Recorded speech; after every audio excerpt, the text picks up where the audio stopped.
আমরা যেন টি-20 বিশ্বকাপ খেলতে পারি, কারণ আমাদের ক্রিকেটাররা এটা কষ্ট করে অ্যাচিভ করেছে। কিন্তু আমাদের যে নিরাপত্তা ঝুঁকি ভারতে খেলার ক্ষেত্রে, সেই নিরাপত্তা ঝুঁকি পরিস্থিতির কোনো পরিবর্তন ঘটে নাই। আজকের অনুষ্ঠানটি অন্যরকম বা বিশেষ হয়েছে যার জন্য তার নাম বা তাকে এখানে স্ক্রিনে দেখা যাচ্ছে, সুতরাং আপনারা সবাই তাকে চেনেন, তার জন্য আর অন্য কোনো বিষয় দেওয়ার দরকার নাই। সাকিব আল হাসানকে স্বাগত জানাচ্ছি জার্মানি বনশন থেকে। সাকিব, আপনাকে স্বাগত জানাই। সাকিব এই মুহূর্তে আছেন মার্কিন যুক্তরাষ্ট্রের উইসকনসিন অঙ্গরাজ্যের মেডিসনে। আমাদের সঙ্গে আছেন ঢাকা বিশ্ববিদ্যালয়ের আইন বিভাগের অধ্যাপক professor doctor Asif Nazrul. Doctor Asif Nazrul, আপনাকেও আমাদের অনুষ্ঠানে স্বাগত জানাই। আপনার যে এই সময়টা, যে সময়টার মধ্যে আপনি আসলে ক্রিকেট খেলতে পারছেন না, এই সময়টা আপনি কিভাবে কোপ আপ করছেন, যে মানে দলের ভেতরে বাইরে আপনার যে অবস্থান সে সবকিছু মিলিয়ে? সিচুয়েশন তো অবশ্যই আমার জন্য খুবই ডিফিকাল্ট, টাফ। এটা তো মনের পেছনে সবসময় মনে হতেই থাকে যে না, আমি খেলতে পারছি না কিংবা খেলতে পারবো না। হ্যাঁ, যদিও এখন কোনো খেলাই হচ্ছে না, আনসার্টেনটিতে আছে কখন খেলা শুরু হবে কিংবা কখন হবে না। বাট যখনই হবে তারপরেও তো আমি জানি না যে আমি আসলে, আমার টাইম তো আছে আরো প্রায় 6 মাস, 5.5 মাস, 6 মাসের মতো। আমার তো অতদিন বাকি আছে। সো যদি নেক্সট 1 মাস পরে খেলা শুরু হয়ে যায়, সো আমি আরো 4 মাস, 5 মাস, 6 মাস পরে খেলবো। তো ওই জায়গাটা তো অবশ্যই খারাপ লাগে এবং খারাপ লাগার মতোই বিষয়। বাট আমার কাছে মনে হয় এটাও একটা এক্সপিরিয়েন্স, শেখার অনেক কিছু আছে। আসলে অনেক সময় বা অনেক কিছুই আমরা অবহেলা ছলে দেখি কিংবা নেওয়ার চেষ্টা করি, যেটা আসলে নেওয়া উচিত না। আমার কাছে মনে হয় এই বড় শিক্ষাটা আমি খুব ভালোভাবে পেয়েছি। আপনার সাথে যখন আমার লাস্ট কথা হয়েছিল 2016 সালে, তখনও আপনি তার কিছুদিন আগে আপনার কিছুটা ব্যানের মধ্যে দিয়ে আপনি যাচ্ছিলেন, সেটি একটি অন্য কারণে, এবং তখন আপনি বলেছিলেন যে খেলা না থাকলে আপনার পক্ষে এইটা মেনে নেওয়া অনেক কঠিন, খেলাটা আপনি এতই এনজয় করেন আসলে। স্বাভাবিক, একটা প্লেয়ারের জন্য মাঠে আসলে থাকাটাই সব থেকে বড় ইম্পর্টেন্ট। মানে মাঠে না যাওয়াটাই হচ্ছে সব থেকে কষ্টের বিষয়। ধরেন আমি খেলছি, কোথায় খেলছি অত ইম্পর্টেন্ট না, আমি যে খেলছি এটাই আমার কাছে ইম্পর্টেন্ট। সো ওই জায়গাটাতে যখন আপনি যেতে পারছেন না কিংবা খেলতে পারছেন না, স্বাভাবিকভাবে অনেক অনেক খারাপ লাগার বিষয় এখানে থাকে।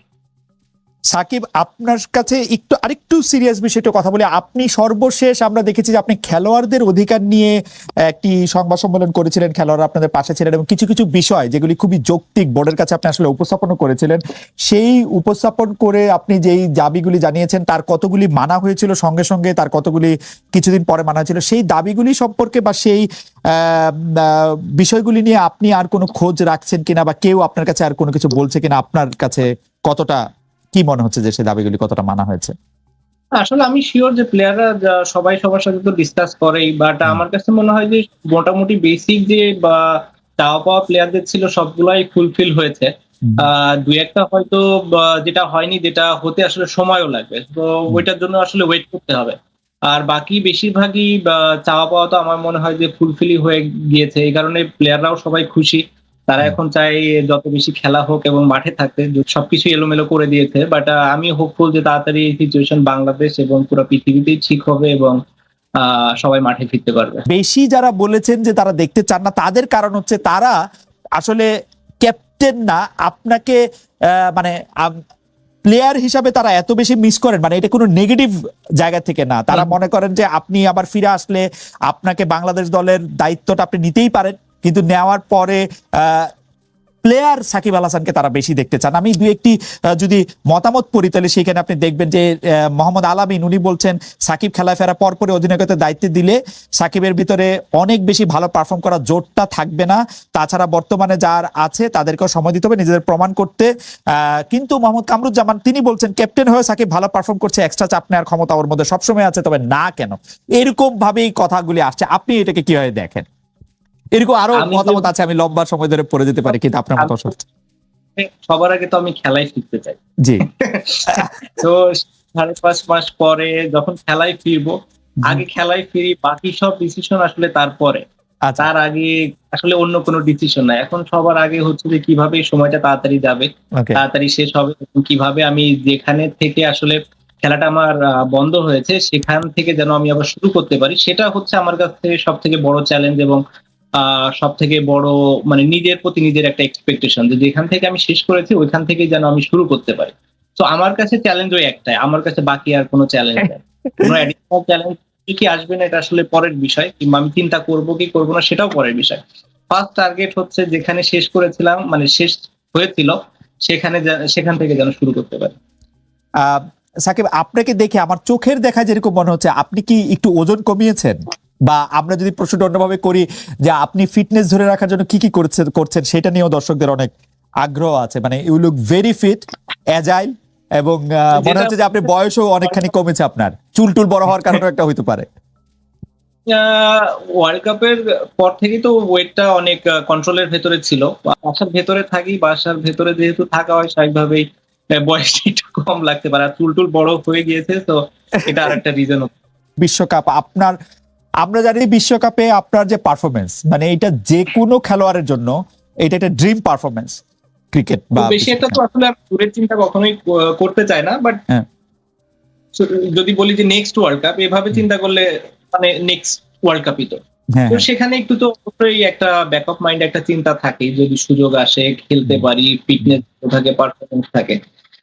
আমার মনে হয় যে আমাদের খুব ভালো করার সুযোগ আছে। আমি খুব মনে প্রাণে আসলে বিশ্বাস করেছিলাম যে এবারও আমাদের ভালো করার সুযোগ আছে।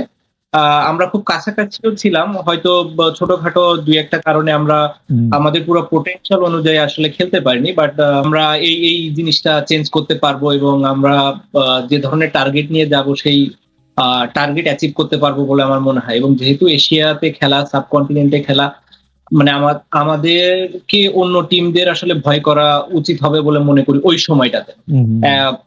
এখন যেভাবে আমাদের ক্রিকেটের অবস্থা আছে বা রিবিল্ডিং একটা সিচুয়েশনে আছে, হয়তো এর ভেতরে খুব ভালো একটা পর্যায়ে চলে আসতো বলে আমি বিশ্বাস করি টিম। হয়তো এটা কিছুদিন সময় লাগবে, বাট ওয়ার্ল্ড কাপের আগে আমার কাছে মনে হয় আমরা খুব ব্যালেন্স ভালো একটা দল নিয়ে ওয়ার্ল্ড কাপে যেতে পারবো। বলি যে এরকম জনশ্রুতি চালু আছে যে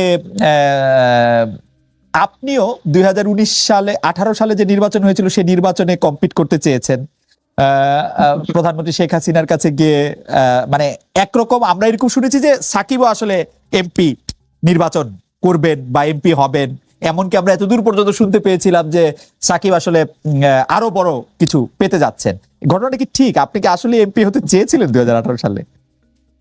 আসলে কিছু জিনিস আসলে এটা খুব গোপনীয় সিচুয়েশনে থাকাই ভালো, খুব গোপনীয়তার সাথে থাকা ভালো। না, এই একটা জিনিস আছে যেটা আসলে কখনো প্রকাশ পাওয়াই উচিত না। না, তো এটা তার এটা ডিক্লাসিফাইড হওয়ার সময় আসে নাই। ডিক্লাসিফাইড হওয়ার সময় তো মানে আমার ধারণা যদি আমি কোনোদিন পলিটিক্সে আসিও সেটাও আসবে না, আর কোনোদিন না আসিও সেটাও আসবে না। তো এটা এমন একটা সিক্রেট, মাই গড, এবং ইন্টারেস্টিং। আমি তাই এটা কখনো জানি। এই যে আমার কৌতূহল, আমি শিওর আমার কৌতূহল বাড়লো এবং আমাদের দর্শকদের কৌতূহল অনেক বাড়লো। যাক, কৌতূহলটা তো আপনি জায়গার মানে মানুষের কৌতূহল জায়গার মতোই জায়গা, জি এবং যে সাবজেক্টটা নিয়ে আপনি বলছেন এখানে অনেকেরই কৌতূহল থাকা খুবই স্বাভাবিক। আমি যদি আমার জায়গায় না থাকতাম আমারও কৌতূহল থাকতো, এটাই স্বাভাবিক। বাট এই যে দুই একটা কৌতূহল মানুষের মনে আসলে থাকার দরকার। সব কৌতূহল যদি আপনি প্রকাশ করে দেন, আসলে মানুষেরা তখন আমাকে নিয়ে আগ্রহ থাকবে না। আপনাকে তো এটা একটা আগ্রহ আপনাকে নিয়ে নানা কারণে আগ্রহ থাকবে সাকিব আল হাসান। আরেকটি বিষয় আপনার সাথে নামের সাথে জড়িত, কিন্তু আমি বিষয়টাকে আরেকটু অন্যভাবে প্রশ্ন করতে চাই। আমরা দেখেছি যে গত সরকার ক্ষমতাচ্যুত হওয়ার পরে আমরা ভারতের সাথে বিভিন্ন বিষয়ের যে চুক্তিগুলি রয়েছে সেই চুক্তিগুলি জনসমক্ষে আসবে, সেটা আমরা চেয়েছিলাম। অনেকে চেয়েছিল যে সেই চুক্তিগুলি বাতিলও করা হবে, কিন্তু সেই চুক্তিগুলি বাতিল করা হয়েছে বলে একটিও আমি শুনি নাই, জনসমক্ষেও আসে না। এটার কারণ কি? অনেকে বলে থাকেন এর জন্য নাকি আপনি একজন নিয়ামক, কারণ আপনি ভারতের একজন পরীক্ষিত বন্ধু। আমি স্যার আপনাকে সালাম শব্দটি বলতে পারলাম না, কিন্তু অনেকে এটাও বলে। যাই হোক খালেদ, আমি আপনাকে জিজ্ঞেস করি, আপনি কি 15 বছর এই কথাটা শুনেছেন যে আমি পাকিস্তানের দালাল, আমি আইএসআই এর এজেন্ট? প্রচন্ড ভাবে শুনেছেন না? আমি রাজাকার, ছাত্রলীগ মিছিল করেছে আমাকে ধাওয়া করে পাকিস্তানে পাঠিয়ে দিবে, অনেকবার তো শুনেছেন অনেক কিছু। হ্যাঁ, এখন বললাম যে এটা তো আপনার কিছু মানুষ এত সরল প্রকৃতি, তাদের কোনো একটা মানুষ অন্য একটা কিছু বললো সাথে সাথে বিশ্বাস করা শুরু করে, আমাদের বৈশিষ্ট্য। কিন্তু বাংলাদেশের ম্যাক্সিমাম মানুষের বুদ্ধিমত্তা অত্যন্ত প্রখর, তারা এইসব প্রচারণায় কান দেয় না। আপনার নিশ্চয়ই মনে আছে, আমি ক্ষমতাসীন হওয়ার পর আমাদের এই সরকার দায়িত্বে আসার পর, আমার দায়িত্বে আসার পর ভারতীয় পত্রপত্রিকায় বরং আমাকে নিয়ে অপপ্রচার করা হয়েছে, যে লস্করে তৈয়বার জিনিসটা সম্পূর্ণ অপপ্রচার, কি জঘন্য অপপ্রচার করা হয়েছে। তো এটা আপনার এতই হাস্যকর। এখন আপনার মাঝে মাঝে আমাকে ধরেন লোকজন বলে কি ভাই আপনি এগুলি প্রশ্ন উত্তর দেন না কেন? খালেদ আমাকে একটা সেকেন্ড বলতে দিন। দেখেন আপনি যখন রাস্তাঘাটে হাঁটবেন আপনি মাঝে মাঝে কিছু ভিখারিকে দেখেন না, ময়লা হাতে নিয়ে হাঁটে, থুতু মারে লোককে, ময়লা ছুঁড়ে মারে, আপনি কি তাকে কনফ্রন্ট করতে যান নাকি আপনি একটু মানে একটু দূরে দূরে সরে থাকেন? তো এই সমস্ত কথাবার্তা যারা বলে তাদেরকে আমি ওই ধরনের আবর্জনা ছুঁড়ে মারা, যে নোংরা যা থাকা, যে আপনার যে আছে রাস্তার মধ্যে মানে আমার কাছে মনে হয় কি যে বাংলাদেশের হয়তো খুব বেশি হলে আমার যারা ফলোয়ার আছে, ভক্ত আছে বা আমাকে যারা ভালোবাসেন তাদের মধ্যে হয়তো 10% মানুষ যারা খুবই সরল মনা, খুব গভীরভাবে চিন্তা করেন না, তারা হয়তো তাদেরকে প্রভাবিত করতে পেরেছে। কিন্তু 90% মানুষের মনে এগুলি হাস্যরস ছাড়া কিছু উদ্রেক করে না। আর ভারতের সাথে চুক্তি আপনাকে আমি বলি এটা অবশ্যই প্রকাশ করা উচিত। এখন ধরেন চুক্তিগুলো তো হয় পররাষ্ট্র মন্ত্রণালয়ের মাধ্যমে, ঠিক না? এখন আপনি আপনার প্রোগ্রামে একটু পররাষ্ট্রমন্ত্রীকে বা এই দায়িত্বে যারা আছে তাদেরকে এনে জিজ্ঞেস করলে ভালো হয়। কারণ আমি আপনাকে একটা জিনিস শুধু বলি, আমরা যখন কোনো মিটিং এ বসে, খালেদা আপনি যখন ডয়েচে ভেলেতে কাজ করতেন, আপনি যখন মিটিং এ বসতেন, আপনি যে মতামতটা দিতেন সেটাই কি ডয়েচে ভেলের মতামত হতো? হতো না তো, ঠিক না? এখন আমার মতামত আমি দিব, একজনের মতামত আরেকজন দিবে, অনেক সময় হতো না। তো আমি আপনাকে একটা জিনিস একটু ব্যাখ্যা করে বলি। ধরেন আমি যখন ঢাকা ইউনিভার্সিটি টিচার ছিলাম, আমাদের 2-1 শিক্ষক ছিলেন ফাঁকিবাজ, ক্লাস নিতেন না। 2-1 শিক্ষক ছিলেন খাতা অনেক দেরি করে দিতেন, ঠিক আছে? তো এটা কিন্তু আমরা একাডেমিক কমিটি মিটিং এ প্রতিবারই সবচেয়ে বেশি এগুলি নিয়ে আমি সোচ্চার ছিলাম, কিন্তু আলটিমেটলি দেখা যেত ডিসিশন হতো না। কেউ কেউ বলতো থাক, এত করা হওয়ার কি দরকার, থাক, আমাদের ডিপার্টমেন্টে বদনাম হবে, থাক, এরকম করে কোনো ব্যবস্থাই নেওয়া হতো না। কিন্তু আমি তো বলে যেতাম, এখন ব্যবস্থা যে নেওয়া হতো যে না আমার ডিপার্টমেন্টে কোনো ফল্টের জন্য ছাত্র বলে নাই স্যার ওই যে ক্লাস নিতে দোষারোপ আমার উপর আসবে কেন? আপনি সরকারকে দোষ দেন অথবা কনসার্ন মিনিস্ট্রিকে জিজ্ঞেস করেন। আপনাকে কোনো, তবে আমার যেটুকু ধারণা, আমি যেটুকু বিশ্বাস করি, এগুলি প্রকাশ করে না, এগুলি এই চুক্তি প্রকাশ করার সময় এখনো চলে যায় নাই। আপনাকে শুধু একটা জিনিস বলি, আমরা এই সরকারে আমরা দায়িত্ব গ্রহণ করার পর একটা কাজ করেছি যেটা ভারত কখনোই চায় নাই, সেটা হচ্ছে আমাদের ইউএনইসি যে কনভেনশন আছে, ওয়াটার কনভেনশন, যেটা আমাদের আন্তর্জাতিক নদীর প্রবাহে আমাদের স্বার্থ রক্ষার ক্ষেত্রে বিরাট ভূমিকা রাখবে, সেটা আমরা র্যাটিফাই করেছি, এক্সিড করেছি, অনুসমর্থন করেছি। এটা আমরা খুব শীঘ্রই আপনি ঘটা করে জানবেন। এই সমস্ত আপনার দেশের স্বার্থ রক্ষা করার জন্য আন্তর্জাতিক চুক্তি আমরা করে যাচ্ছি।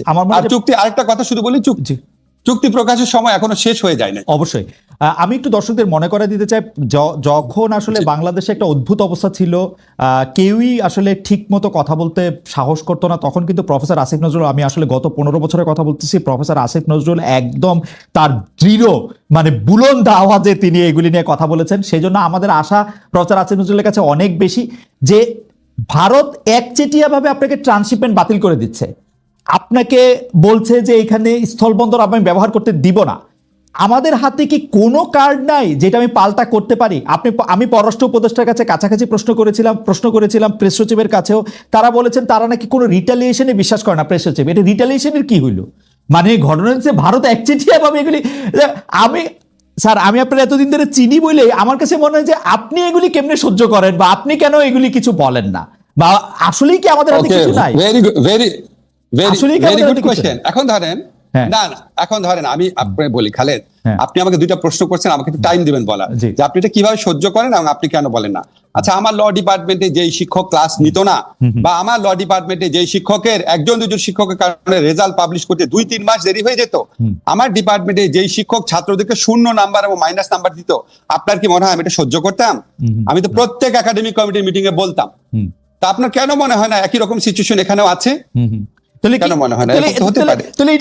এটা আমাদের তো প্রফেসর ইউনুস আছেন, প্রফেসর ইউনুস কেমন এটা না করবেন? মানে আমি আপনার সাথে আমার যে পরিচয় বা আলাপ আছে, হয়তো ডক্টর মোহাম্মদ ইউনূসের সাথে অত আলাপ পরিচয় ঘনিষ্ঠতা নাই, কিন্তু আমি তো উনারে জানি, তো উনারও তো এটাতে নিয়ে মানে নিজে এটা করা উচিত।